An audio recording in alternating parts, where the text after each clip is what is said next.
Hola a todos, bienvenidos a un nuevo episodio de Entre el Punto y la U, el podcast de entrevistas de Urbanitae.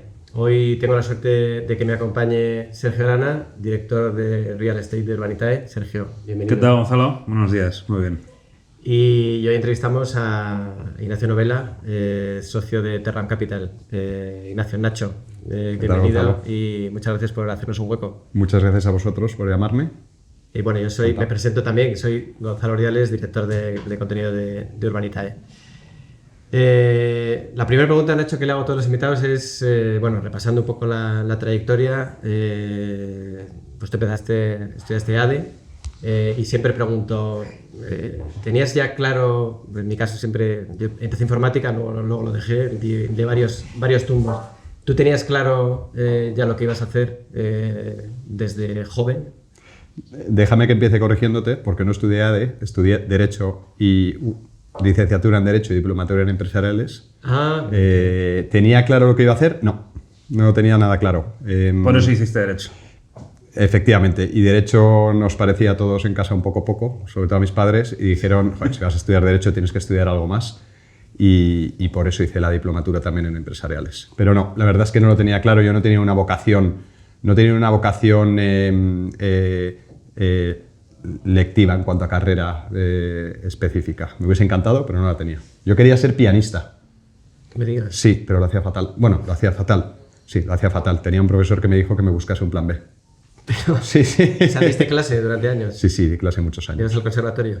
Y fui al conservatorio, hice hasta octavo. ¿Y dabas la lata a los vecinos? Y daba la lata a los vecinos y tuve un profesor con muchísima visión que me dijo que no tenía talento y además tenía las manos muy cortas. Así que Derecho y ADE. Se dio cuenta después de 8 años de... Efectivamente. Se dieron cuenta por mí. Bueno, ¿y había alguien en tu familia que fuera un referente o que te llevara por el camino que finalmente has adoptado? ¿Fue una cosa, como has dicho, de que les parecía poco lo del derecho? ¿O? Bueno, mi padre se ha dedicado toda la vida al mundo de la empresa, pero por otra parte es ingeniero, o sea, todo le parece poco. Todo lo que hiciéramos sus hijos le iba a parecer poco, a no ser que hiciéramos una ingeniería igual que la suya con mejores notas. Así que yo creo que con muy buen tino, yo que tendía a lo fácil y él me presionó para que hiciera algo más. Bueno, los primeros pasos profesionales son en Noca Partners, si no me equivoco, y ahí, para el que no lo conozca, pues es una empresa que tiene como clientes a fondos de inversión, multinacionales, en fin, algo sencillo para empezar. ¿Qué hacías allí? ¿Cómo fue tu experiencia allí? Bueno, antes de eso pasé un tiempecín en JP Morgan, pero sí, o sea, el grueso de mi carrera hasta que pasé al buy side fue en Noca. Pues Noca es una boutique de banca de inversión que se creó con la idea de parecerse más a lo que eran los merchant banks en el siglo XIX en Inglaterra, es decir, no eran solo asesores o no éramos solo asesores, sino que nos implicábamos muchísimo en las operaciones y éramos socios de los fondos. Tanto es así que cuando hacíamos operaciones los fondos nombraban a alguien de dentro bueno, lo llamamos banco, no era un banco, pero dentro de la empresa para representarles en las empresas que compraban o en las inversiones que hacían. Una parte es que justamente asesorar a fondos, pero ¿cómo, sobre todo cuando estás dando los primeros pasos, cómo se lleva esa responsabilidad de, en fin, influir o decirles a grandes fondos pues dónde tienen que poner su dinero, ¿no? Me parece algo dificilísimo a priori, por lo menos. Por ser totalmente sincero, los primeros 7 años yo no influía absolutamente nada. No influía nada, hacía números, hacía presentaciones, intentábamos, el equipo más junior, que las operaciones tuvieran sentido y tal, para que se pudieran explicar y poder convencer a los fondos de que tenían que hacerlas, pero no influía absolutamente nada. Empecé a influir más tarde. Te pasas muchos años sin dormir. ¿Años? Sí, muchos años sin dormir, muchos años sin vacaciones, muchos años sin estudiando mucho e intentando conocer los diferentes mercados que ves, y al final pues te levantas un día y resulta que algo conoces, no mucho, pero algo conoces, y te empiezan a hacer un poco de caso. y estás sobre el terreno, cosa que generalmente ellos no están porque suelen tener sus bases pues, típicamente en Londres, en Nueva York o lo que sea, y se acaban fiando de ti, sobre todo después de haber ganado dinero un par de veces contigo.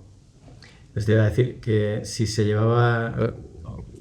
¿Qué pesaba más la responsabilidad del trabajo, ¿no? de asesorar sobre grandes inversiones o cuando inviertes a título personal, decir, oye, pues porque al final estás manejando tu propio patrimonio, que no es algo trivial, pero si me dices esto de los años sin dormir, entiendo que pesaba bastante. Sí, lo que pasaba en Nokia es que además, como te he dicho, al tener esa filosofía de banco merchant antiguo inglés, Nokia invertía una gran parte de su balance en las operaciones en las que asesorábamos y además capitalizaba muchas de los fees que cobrábamos, los capitalizábamos en las operaciones. Quiere decir que al final íbamos a por las operaciones que creíamos que eran verdaderamente rentables y eso a los fondos les daba muchísimo confort. Como además estamos metidos en los consejos y en los órganos de decisión, pues ahí durante muchos años pues aprendí mucho. Y todo este know-how que has acumulado te ha convertido, bueno, yo no sé si a lo mejor es un ejemplo un poco tonto, pero como pasa a veces con el amigo informático que todo el mundo le pregunta las cosas, tú eres como ese amigo informático pero experto en inversiones que te pregunte la familia o tu grupo de amigos, oye... El tío que sabe qué hacer con el dinero, ¿no? Eso es, he pensado que he mirado esto, ¿tú cómo lo ves? A ver, lo que pasa es que la gente tiende a no, cuando no te dedicas a esto específicamente, tiendes a no hacer mucha distinción. Yo tengo amigos que dicen que 20 años después no saben lo que hago exactamente. Saben que trabajo con dinero y tal, pero no tienen muy claro lo que hago. Entonces de repente te preguntan ¿cuál es tu acción en bolsa preferida? Yo no tengo ni idea, yo no me dedico a la bolsa, ¿sabes? O sea, tengo empresas que me gustan más y empresas que me gustan menos, no tienen nada que ver con su cotización en bolsa, pero no, o sea, entonces... a veces te preguntan, yo les dejo claro desde el principio que no tengo ni idea y que yo de lo único que puedo dar con cierto conocimiento, consejos de lo que hago específicamente yo y que si quieren ganar dinero que inviertan en mi fondo. Pero yo, perdón que te interrumpa, sí, claro, Gonzalo, claro. pero como esto... yo no entiendo, Nacho, yo también hice Derecho. También hice Derecho porque mi padre había hecho Derecho, en fin, bueno. Y al final creo que media España ha hecho Derecho, esta es la realidad, ¿no? Y de esa media España que ha hecho Derecho, creo que solo un 10% se dedica al Derecho y el resto hacemos otro tipo de historias, ¿no? Sí. ¿Tú en qué momento de la carrera o de tu vida, no lo sé, a pesar de estar estudiando Derecho, dices, yo me quiero dedicar al dinero, no a las leyes? Porque eso tiene que haber algún momento, algún desencadenante, alguna vez. Llevas dedicándote al dinero toda la vida, con lo cual Sí, pues te mira, debería dar fuerte. claramente, o sea, no sé si hay un momento específico, pero yo todos los años de la carrera, todos, hice prácticas. Y pues empecé a hacer prácticas en un despacho de abogados, luego en un banco de inversión, al año siguiente en otro despacho de abogados, al año siguiente en otro banco de inversión, ¿no? El único año que no hice prácticas fue en quinto de carrera, el año que acababa. Claro, no te quedarías en Madrid en verano. Que no me quedé en Madrid, no me quedé en España. Entonces, a mí el derecho, el mundo de las leyes me encanta, me gusta mucho y me ha servido muchísimo para mi carrera, mucho, y me sigue sirviendo. Pero, joder, te ponían ahí a redactar contratos y a buscar jurisprudencia y tal. Yo, además, dentro de los muchísimos fallos que tengo, el detalle de la coma que te hace falta cuando eres un abogado en sus momentos más incipientes, no lo tenía. Y no lo tenía, yo creo, porque me aburría mucho. Ahora, claro, después de los años yo tengo grandes amigos que de mi promoción, que ahora ya son socios de grandes despachos y tal, y ahora hacen las cosas que a mí me molaría estar haciendo si hubiese sido abogado. Pero todo el proceso me aburría muchísimo. Entonces, sin embargo, pues en las prácticas en banco de inversión, pues ese proceso, que también era un coñazo, porque básicamente lo que hace son presentaciones y no te dejan tocar un modelo financiero hasta el año 3 y ese tipo de cosas, pues eso me aburría mucho menos. Y fue ahí. No sé si fue un momento específico, pero fue en los años de prácticas. En Nokia Partners estás 12 años, si no estoy equivocado, o sí, y luego das el salto a Amento. ¿Cómo surge esto de Amento? Pues no sé si se pueden decir nombres o no. Se han dicho, en este foro se han dicho. Se han dicho. Bueno, pues Samento, a ver, yo venía... ¿Es algo que montas tú o...? No, de hecho es con Eduardo Navarro, por eso decía lo de los hombres, pero esto lo podéis cortar si queréis. Bueno, yo dentro de Noca lo que nos pasó es que entre el año 2010, que se cayó el mundo en España, el resto del mundo se empezó a caer en 2008, pero aquí había brotes verdes y no se cayó hasta mucho más tarde. Desde que se cayó el mundo en 2010, en Noca, claro, ya no había operaciones de fusiones y adquisiciones y no había operaciones de capital riesgo en España. Y entonces, bueno, pues algunos tuvimos la idea de que en el mundo anglosajón lo que pasaba es que los fondos de deuda, cuando las cosas iban realmente mal en las economías, se metían bastante a saco en las economías y revitalizaban las economías, ¿no? Porque eran fondos de situaciones especiales que sabían hacer esas cosas. En España no existían. Y entonces, pues la verdad es que organizamos algunos roadshows pues por Londres, por Nueva York y tal, para ir a conocer a los fondos de deuda, que ni conocíamos nosotros, ni ellos conocían España. Por supuesto, al principio no querían ni vernos. Bueno, vernos sí, porque siempre te reciben. Pero no querían ni oír hablar de España. España era un país tóxico, era un PICS. Nos habían puesto dentro de los PICS y nos iban a intervenir. Y entonces... Pero cuando todo eso pasó, hacia finales de 2010, empezaron a venir a España. Y solo nos conocían a nosotros, la verdad. No es porque fuéramos muy listos, es porque nadie más les había ido a ver. Entonces nos empezaron a llamar. Y empezamos a hacer operaciones de deuda. Pues al principio compra de carteras, a bancos, a Sareb, y cuando la primera y la segunda oleada de carteras acabaron, empezamos a asesorar en operaciones de lo que llamamos primary lending, que es dejarle dinero a las empresas, ¿no? Entonces, cuando ya llevamos un tiempo haciendo eso, allá por 2016 creo que fue... Perdón, porque los bancos habían cortado el grifo. Por supuesto. O sea, ahí se genera una oportunidad gorda porque los bancos, a partir de 2000... Los bancos estaban, por un lado, las cajas habían quebrado. Fusionándose, etcétera, etcétera. Las cajas habían quebrado, los bancos estaban comiéndose por imperativo muchas veces legal algunas de las cajas y tenían sus balances un poco escarajados y además la regulación europea y la española, el Banco de España, pues les limitaban mucho las cosas que podían hacer y eso dejó un hueco.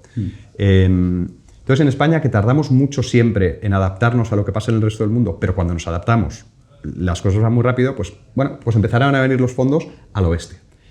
Y como digo, nos empezaron a llamar, empezamos a hacer operaciones y como en el año 2016 yo me fui a los socios y les dije, oye, nos hemos convertido en no sé si en los más, pero en unos de los tíos que más saben de esto en España, porque llevamos 7 años haciéndolo, 6 años haciéndolo.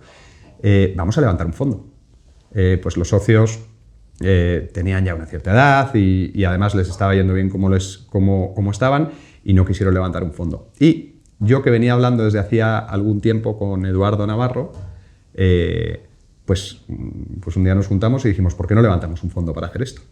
Y lo levantamos, que era Mento Capital, y pues para hacer lo mismo que hacemos ahora en Terram, que es deudas, situaciones especiales con colateral. Se acabó. Y así empezó. Eduardo... Eso explicado para el gran público, las cientos de miles de personas que van a ver el podcast, ¿qué es situaciones especiales y qué es colateral? Bueno, pues son situaciones que están bastante fastidiadas por arriba, a nivel de balance, a nivel accionarial, a nivel de algún problema puntual que tengan o algún problema endémico que tengan que se puede solucionar con una inyección de dinero y que te pueden dar como garantía no la empresa, sino un colateral que esté dentro o no de la empresa y que sea un colateral bueno. Y ese colateral típicamente puede ser inmobiliario, ahora que estamos en Urbanitae, o puede no serlo. Puede ser un colateral financiero que sea muy bueno, algo que te sirva como garantía. Es decir, nosotros no prestábamos contra el balance de la empresa, sino contra un colateral. Y es lo mismo que hacemos ahora también. Y se ve una parte inmobiliaria en Mento también. No solo inmobiliaria, porque hicimos, yo te diría, que el 60% de las operaciones tenían un colateral inmobiliario, pero el 40% no lo tuvieron. Y bueno, pues nos juntamos y lo hicimos. Y poco después, o por esas fechas, entras también a formar parte de Urbanitae, como asesor de inversiones. ¿Y cómo llegas a...? La historia de Urbanitae es divertida. Se mezclan muchas cosas, pero en aquella época a nosotros nos llegaban muchísimas operaciones de pura financiación inmobiliaria que nosotros desde Mento no queríamos hacer porque no éramos ese tipo de fondo. pero decíamos, joder, la verdad es que son operaciones que tienen mucho sentido y muchas veces pensábamos en levantar un fondo para hacer solo esto, y entre medias Diego y Eduardo se cruzaron, Diego Bestart y Eduardo se cruzaron. Diego convenció a Eduardo de que se podían hacer las cosas mejor que los que en esa aquel época momento lo hacían. lo estaban haciendo, que se podía hacer un vehículo, todavía no se hablaba de Urbanitae, con unos criterios de inversión profesionales, pero con una pata de venture, de startup, para democratizar la inversión, que es lo que hacéis en Urbanitae. Y la verdad es que se convenció, luego me convenció a mí y empezamos a hacer operaciones. Al principio éramos, bueno, eran, porque yo nunca estuve dentro de la estructura de Urbanitae, pero eran 3 personas. Y claro, al principio las operaciones, que ahora está Sergio, pero antes no estaba, pues les ayudábamos a estructurarlas nosotros y bueno, y así empezó. Entonces, desde muy el principio. Ahora estás en el comité de inversiones, que no sé si existía entonces cuando había tan pocas personas. Pero era mucho más pequeño. Era más pequeño. En el comité, que por supuesto está Sergio también. Perdón, yo a Nacho lo conocí en esa época. Es verdad. Cuando yo estaba no es por ponernos ya en plan abuelo cebolleta, pero cuando yo estaba en una empresa que era una compañía que se llama Aya Real Estate, la primera inversión que hizo Urbanitae en el verano del 18, que fue en Valladolid, con un promotor con el que ahora hacemos bastantes cosas, una familia promotora de allí, pues Nacho intervino en todo el análisis de esa operación y tal. Fuimos a Valladolid juntos varias veces a ver el proyecto y tal y pasa. Sí. Gran operación. Nacho estaba aquí desde, vamos... desde que había que sacar las primeras sillas. Desde que había que sacar las basuras así por las tardes y eso, sí.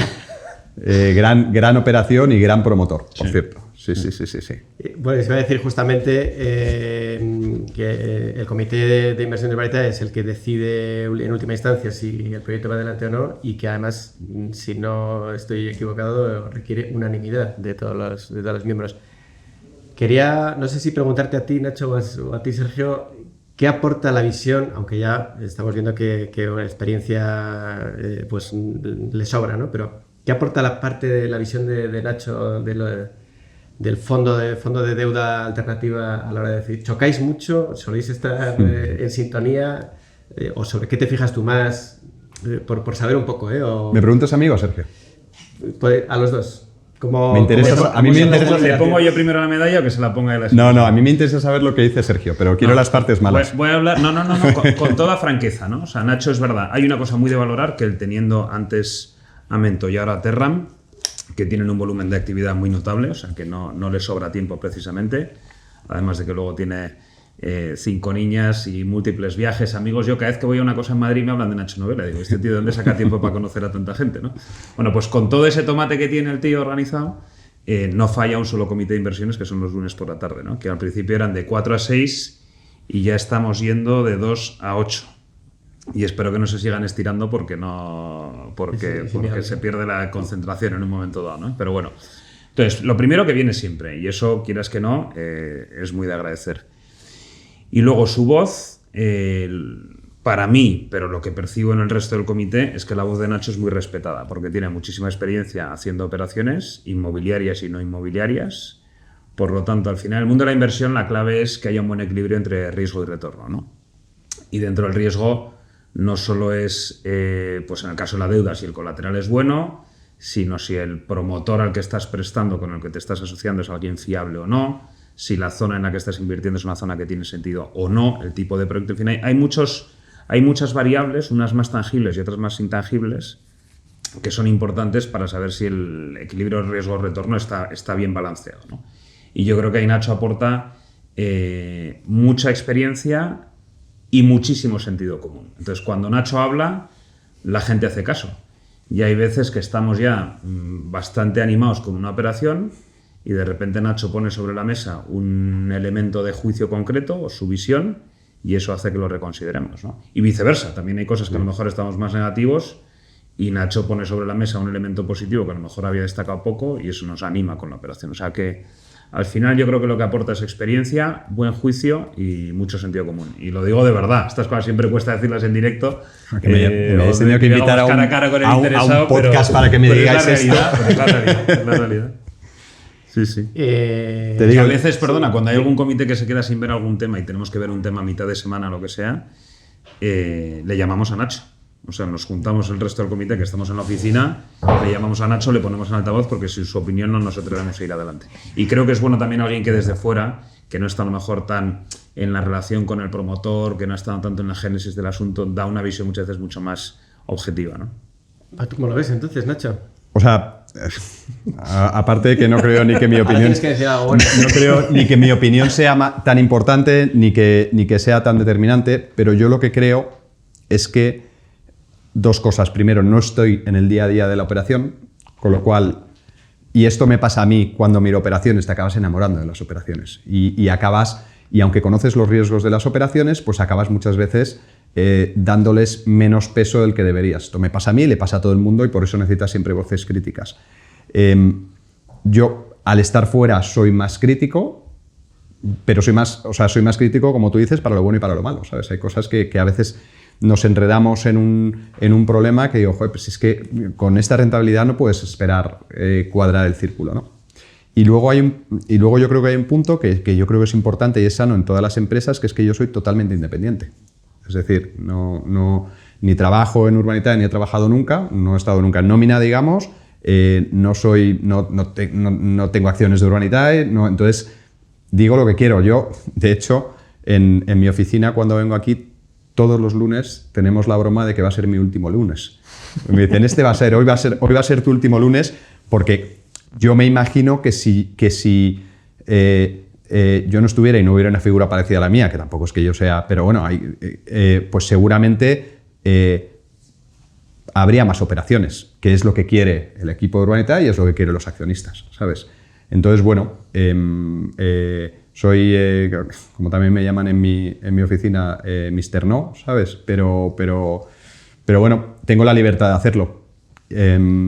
Por otra parte, para decir cosas buenas, pues el comité que empezó siendo literalmente 3 personas, pues ahora ya es otra cosa, se ha profesionalizado muchísimo. Desde la llegada de Sergio, sobre todo, se ha ordenado mucho.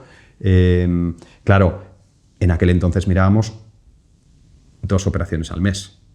Ahora se miran no sé cuántas mires al mes. Sí, 6-8 a la semana, yo creo, ¿no? 6-8 a la semana llegan al comité. Llegan al comité, sí. ¿Cuántas? Bueno, Claro, llegan al comité la un última fase 10-15% de las que entran en Urbanitae. Lo que quiere decir que a la semana igual estáis mirando 40 operaciones o lo que sea. Nosotros mirábamos 2 al mes, entonces. Era muy fácil. Era que casi les hacías un traje a cada una de las operaciones. Bueno, pues ese proceso de ordenación que se viene dando desde hace algún tiempo, básicamente desde que Sergio entró, facilita mucho el análisis de las operaciones, porque hemos ido pidiendo lo que queríamos que nos dijeran de las operaciones y entonces ahora ya casi puedes comparar unas con otras y entonces el proceso ahora es más rápido. Claro, es que hay muchísimas más. Bueno, de hecho hay uno de los criterios de decisión en las operaciones, que es la llamada regla novela.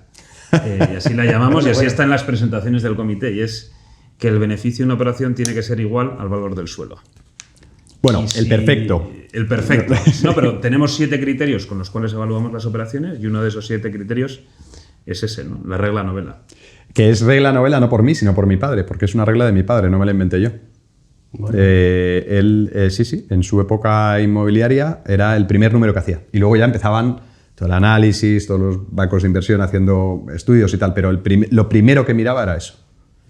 Oye, hablando también de fondos y de inmobiliario, porque yo, claro, sé muy poquito y sobre todo en comparación con vosotros, pero aquí siempre decimos, bueno, hay una parte que tenemos que explicar muchas veces a los inversores y demás, que es, bueno, pues están los bancos que pintamos nosotros, ¿no? que hay que explicar que nuestro papel es, en la mayor parte de los casos, complementario al de los bancos, pero sí que hemos dicho muchas veces, o yo he oído decir que somos competidores de los fondos, por lo menos en operaciones que ya son un poco más grandes, ¿no? Que tienen un volumen que podría interesar a un fondo, pues básicamente porque nos van a meter en operaciones, entiendo, de 400.000 euros, ¿no? Sí.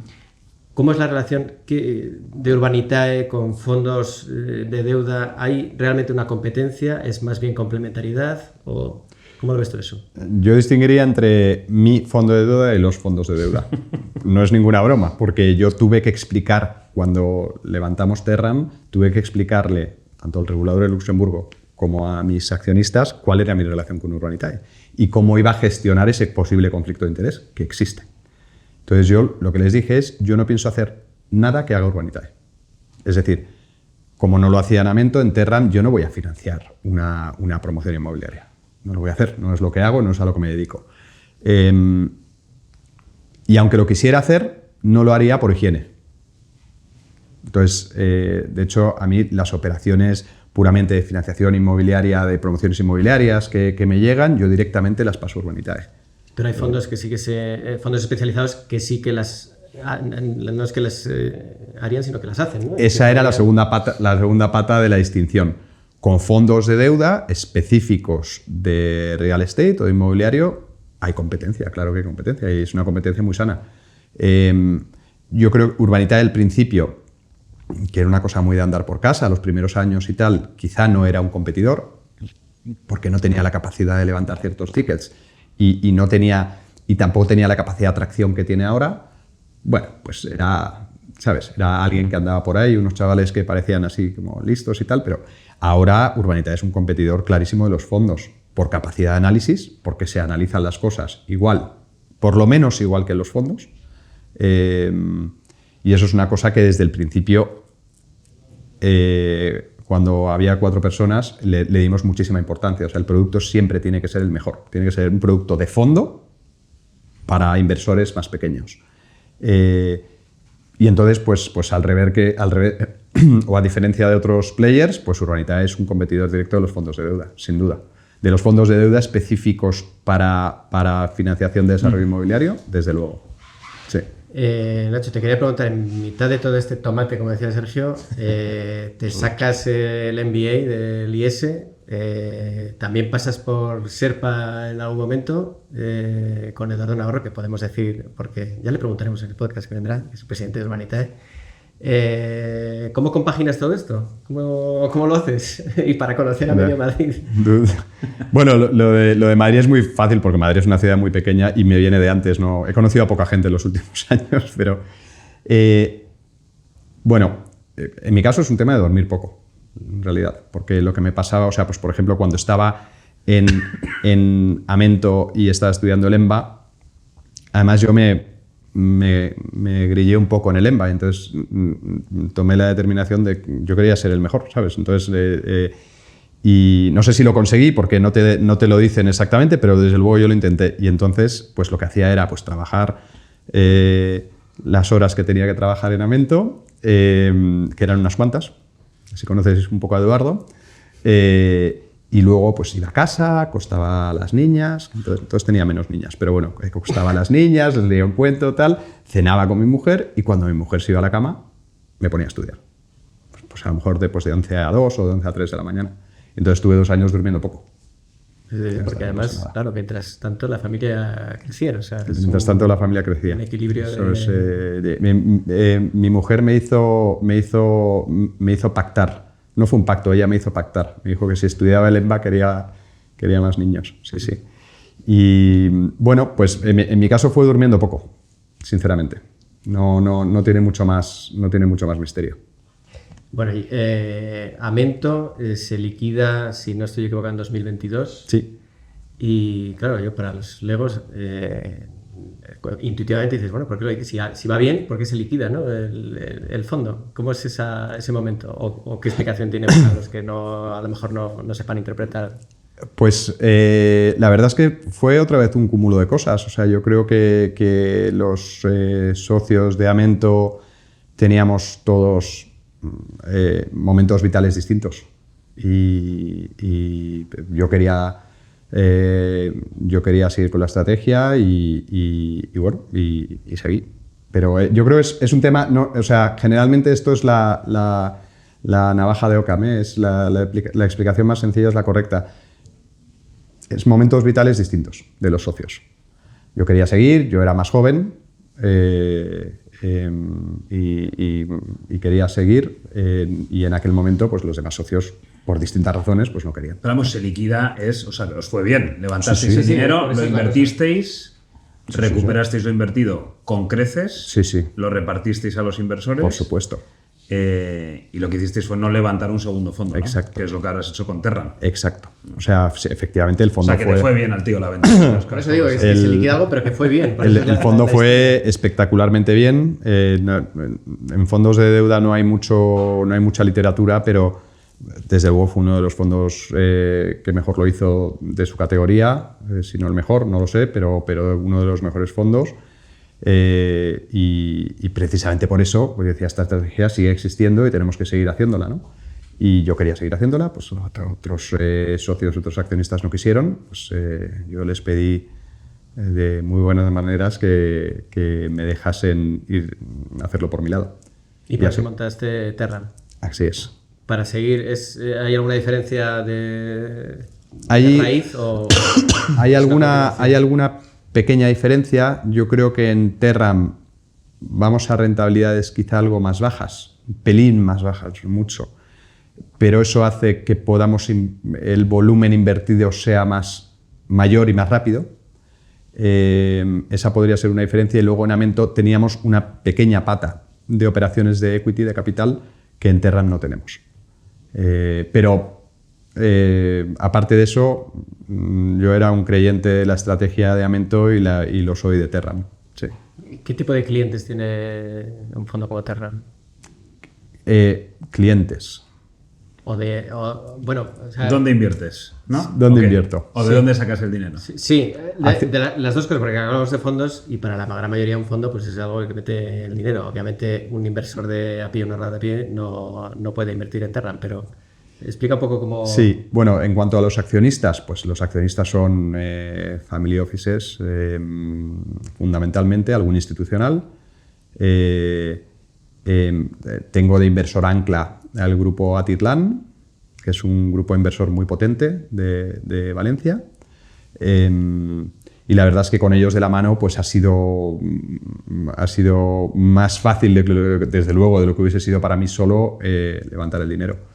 Y luego familias, family offices y, como te digo, algún institucional que nos ha dado su respaldo.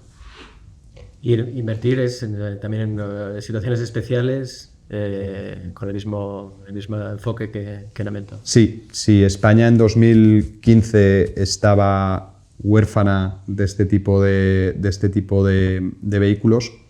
Yo creo que ahora lo está incluso más, porque los bancos están todavía más en retirada de lo que estaban antes, porque ellos, no me voy a meter en temas técnicos, pero tienen un coste de capital para hacer ciertas cosas tan alto que prefieren no hacerlo.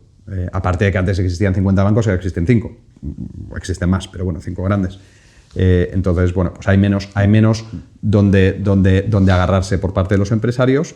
Y entonces el hueco para hacer operaciones yo creo que es todavía mayor ahora de lo que era antes, sin duda. Y hablando de Urbanitae, que eso también me imagino que podrás tú aportar mucho, ese hueco en el plano de inmobiliario de financiación alternativa, porque no hay estudios oficiales que digan, sí que siempre mencionamos la parte de que en el mundo anglosajón la financiación alternativa tiene un peso muchísimo mayor, pero creo que no hay una cifra muy establecida de qué peso tiene la financiación alternativa en España hoy en día. Pues si la tenéis, pues me encantaría oírla. ¿Qué recorrido tiene Urbanitae o el crowdfunding inmobiliario en España, y particularmente Urbanitae, que es ahora mismo el líder? No sé si quiere contestar Nacho como, yo puedo hablar como padre de la criatura. Más o menos de datos. Tío. No, luego tú hablas de Urbanitae. Los datos, los datos son más o menos, y como tú dices, no existen cifras exactas, pero más o menos, si tú cruzas datos de diferentes fuentes, en el mundo anglosajón, en torno al 80% de la financiación es alternativa. Eso no quiere decir que sean fondos. El mundo de los bonos, que en España está poco desarrollado, en fin, financiación alternativa, no puramente bancaria. Es como el 80% y el 20% es bancaria. Los bancos nunca han sido tan fuertes en el mundo anglosajón como lo han sido en el mundo continental, digamos. En España es más o menos al revés. Yo diría, más o menos ahora debe estar en torno a 30% alternativo, 70% bancario. Como hemos dicho antes, en España tardamos en subirnos a las olas de las tendencias, pero cuando nos subimos. O sea que yo creo que el hueco está hasta que ese balance se revierta y acabe siendo 30-70 a favor de la alternativa. Y ahora... O sea, yo creo, no por tratar de autoinsuflarnos optimismo, pero creo sinceramente que el mercado es cuasi infinito. ¿Por qué? Porque los bancos efectivamente son menos y más restrictivos. Por lo tanto, hay muchas cosas para las cuales antes los bancos prestaban dinero que ya no prestan y ese dinero sigue haciendo falta. Es decir, para hacer un proyecto de 40 viviendas sigue haciendo falta dinero para comprar el suelo, dinero para otros gastos no puramente de construcción, licencias, honorarios varios, etcétera, y luego dinero para la obra. Entonces, la cantidad de dinero, aunque va en aumento porque han subido los costes de construcción, etcétera, esa cantidad de dinero sigue haciendo falta. Si el banco pone menos, pues alguien tendrá que poner la diferencia, ¿no? En España, aunque todo el mundo tiene miedo a otro estallido tipo 2007, no hay que olvidar que en el 2007 se hacían 600.000 casas y ahora se hacen 80.000. Por lo tanto, es que la producción de viviendas está por debajo de la demanda latente. Siempre va a haber un mercado inmobiliario necesitado de capital. En la parte residencial, luego está toda la parte no residencial que va en aumento clarísimamente. Centros comerciales, hoteles, ahora han surgido cosas nuevas como los centros de datos, parques logísticos.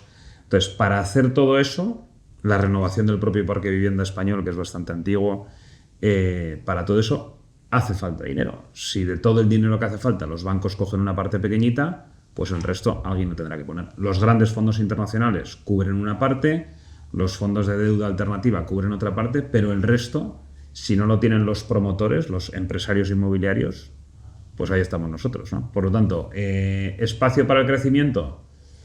Pues el espacio para el crecimiento o el ritmo de crecimiento, yo creo que en el caso de Urbanitae lo va a marcar nuestra capacidad para analizar bien las operaciones y para elegir operaciones buenas. Nada más que eso. O sea, el viento del mercado sopla de cola, para nosotros al menos, clarísimamente. Yo añadiría además que lo que le pasa a los fondos y le pasa a compañías como Urbanitae es que, o sea, muchas veces te comparan banco o financiación alternativa. Y como tú has dicho, muchas veces es una cosa complementaria o una cosa sustitutiva. ¿Por qué? Porque la capacidad de respuesta que tenéis vosotros o que tienen los fondos versus la que tiene un banco, o sea, a ti te llama por teléfono un promotor, te cuenta la historia y tú dices, la voy a empezar a mirar ahora, hoy. Y dentro de como mucho 2 semanas la vamos a mirar en comité. Entre medias no dormirás o trabajarás muchísimo y tal. Claro, cuando llega el comité de inversión de Urbanitae o de un fondo no tiene la restricción. Primero, no pesa el tío de riesgos, que supongo que el comité nuestro sería yo, no pesa tanto como en un banco, que en un banco ese sí que es Mr. No y es no. Y luego vosotros o los fondos no tenemos las restricciones de balance, las restricciones legales, regulatorias de balance que tienen los bancos. Eso quiere decir que, y yo creo que no tardaremos mucho en verlo, bueno, de hecho yo creo que vosotros lo estáis viendo ya, hay muchos promotores, pero no solo promotores inmobiliarios, muchos empresarios que prefieren hablar con nosotros. Sí.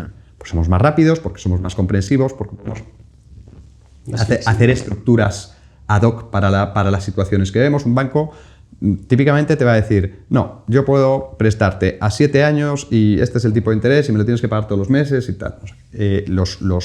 Los fondos Urbanitae nos adaptamos mucho más a la situación que tenemos delante, mucho más. Tanto es así que los bancos están empezando a montar vehículos para poder hacer este tipo de cosas fuera de su balance.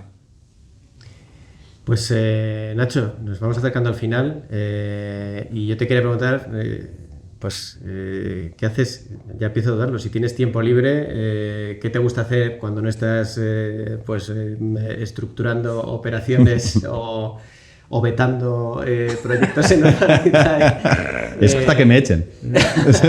O te contratemos de pleno derecho ya. ¿Qué hace Novela cuando no está trabajando incansablemente? ¿A eso de las 4 de la mañana? No, ahora ya no son las 4 de la mañana porque ya no hay máster, gracias a Dios. Pues mira, leo muchísimo, todo lo que puedo, hago mucho deporte, todo lo que puedo también, y estoy con mi familia a la que he metido dentro de nuestra vorágine, porque mi mujer es súper deportista también, y mis hijas es que no les quedaba otra. Entonces están metidas dentro de nuestra locura de deporte y de tal, y luego pues viajamos lo que podemos. ¿Juegas al pádel con alguno de los No, que no juego al pádel. Me han obligado a empezar a dar clase hace un mes o por ahí, un mes y medio. ¿Te han obligado? Lo que no ha contado Nacho, porque parece que todo le sale bien a Nacho, es que el año pasado organizamos un campeonato de golf Terram Urbanitae y Terram mordió el polvo. Mordimos el polvo. O sea, aunque sea la única cosa de las que vaya a salir en este podcast que a Nacho no le haya salido bien, hay que decirlo, ¿no, Gonzalo? Porque... Sí. Ay, no, podemos hacer una sección de cosas que me han salido mal, que son unas cuantas.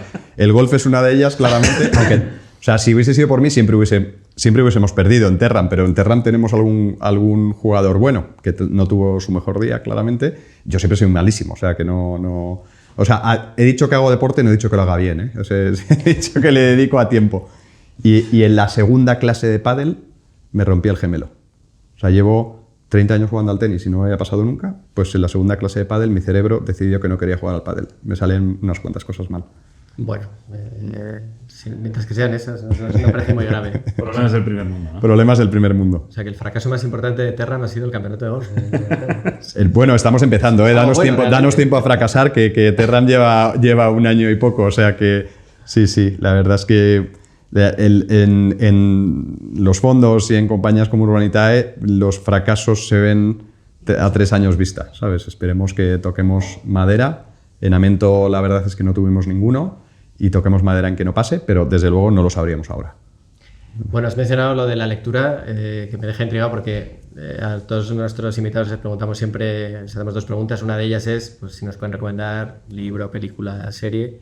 Me deja intrigado. ¿Qué es lo que más te gusta leer o qué tipo No me de vas a libros? preguntar por películas y series, solo por libros. Sí. Nada. Por todo. Pues mira, y esto lo que pasa es que generalmente en público tampoco se dice mucho. Yo leo muchísima historia y mucha filosofía. Pero filosofía de... En bruto. Obras de Nietzsche. En bruto, Schopenhauer, sí, Kant. imperativos categóricos, así habló Zaratustra, sí, en bruto. Y mucha historia. Como ahora la filosofía está muy de moda, o eso dicen, que es nadie sabe para qué sirve, pero ahora está por lo menos de moda, o parece decir que es una cosa fundamental para el desarrollo de cualquier carrera en el ámbito que sea. ¿A ti la filosofía te ha ayudado en algo concreto o simplemente...? Sabes que yo a los 17 años se me ocurrió decir en casa que quería estudiar filosofía e historia. Y porque ya me encantaba, ya me gustaba muchísimo entonces, y me dijo mi padre, perfecto, ¿y qué más? Me dijo, tú puedes estudiar lo que quieras. Él siempre me dijo, en esta familia nunca te va a faltar dinero, ni para estudiar ni para hacer deporte. O sea, tú puedes estudiar lo que quieras, pero además tienes que estudiar algo de lo que puedas vivir. Me ha servido, yo creo que te enseña 2 cosas. Primero, casi cualquier cosa que te dicen lo ha dicho alguien ya. Y luego, yo creo que te enseña, igual que pasa con las leyes, a estructurar mucho la cabeza. Mucho la cabeza, sí. ¿Algo que nos puedas recomendar de filosofía o no? ¿De filosofía sí o no? Si te atreves, o sea, si dices, oye, pues deberíais probar porque, yo qué sé... A ver, sin meter... La crítica de la razón pura a mí me parece ardua, pero si nos lo dices tú, pues oye...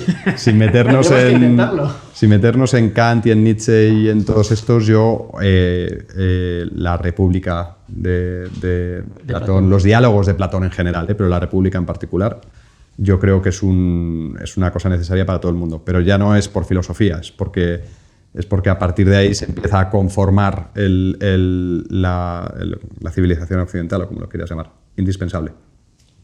¿Algo más? ¿De series? ¿De series? Sí, series, películas, lo que tú quieras. The Office. ¿Pero cuál? ¿La británica o la Grandes. Las dos son buenísimas. Las dos. Para verla en inglés quizá la americana se entiende mejor, pero sí, las dos. Yo he visto solamente la británica y yo tengo la teoría de que tiene, creo que eran 2 temporadas o 3 como mucho, y se tiene que acabar porque el nivel de ridículo al que te maravilloso. expone no puede seguir. Es maravilloso. Tiene que terminar porque ya no lo tolera el ser humano. Sabes que yo no la había visto, hace como 3 años no la había visto, y Carlos Pulido, una persona de mi equipo, me la recomendó tal, y digo, pero no la he visto, pero qué pereza, pero si es una cosa cutre en una oficina y tal, y me dijo, qué envidia me das, ojalá ser tú para poder verla por primera vez, me dijo. Esa me dijeron que lo sopraron la vida. Joder, ¿no la has visto? Qué maravilla. Y efectivamente, sí, The Office. Algo más easygoing de filosofía. No, libros, algo, lo que tú quieras. Pues mira, me gustó mucho Outliers de Malcolm Gladwell. Me gustó mucho Sapiens. No necesariamente estoy de acuerdo con todo lo que dice, pero me gustó mucho. Así de los últimos que he leído, yo te diría que esos. Bueno, y vamos con la última pregunta. No sé si es la más difícil o la más... no lo sé, ahora me lo dirás. Y es... Le preguntamos a todo el mundo, ¿eh? ¿Me vas a hacer lo de Broncano? No. En versión elegante. En un segundo podcast, a lo mejor. Pero bueno, nada, hablamos de, al final, Urbanitae es una plataforma de inversión y te tenemos que preguntar, pues, cómo invierte, en qué o cómo invierte Nacho Novela en persona, vamos, a título personal. Bueno, Nacho Novela no tiene mucho dinero para invertir a título personal. Tiene una parte sustancial de su patrimonio invertido en Terram, como no podía ser de otra forma. Tiene una parte sustancial de su patrimonio invertido en Urbanitae. Como no podía ser de otra forma. Y lo demás va a pagar pañales. Básicamente. Sí, no hay mucho más. Pues Nacho, muchísimas gracias. Ha sido a vosotros. Un auténtico placer tenerte aquí. Sergio, gracias, Gonzalo, eres un maestro, macho. Y nada, y a todos los que nos estéis viendo, pues os emplazamos a un siguiente episodio de Entre el Punto y la U, que esperamos poder superar. Será difícil, pero y bueno, gracias a Nacho Encina, que está detrás de las pantallas y que ha montado todo el setup para que esto funcione de maravilla. Eres un crack. Muchas gracias a todos. Nacho, hasta luego. Gracias, Gonzalo. Gracias, Sergio. Gracias. Hasta luego. ¿Os ha gustado? Suscribíos al canal de Urbanitae y podréis ver todas las entrevistas de Entre el Punto y la U y mucho más contenido interesante.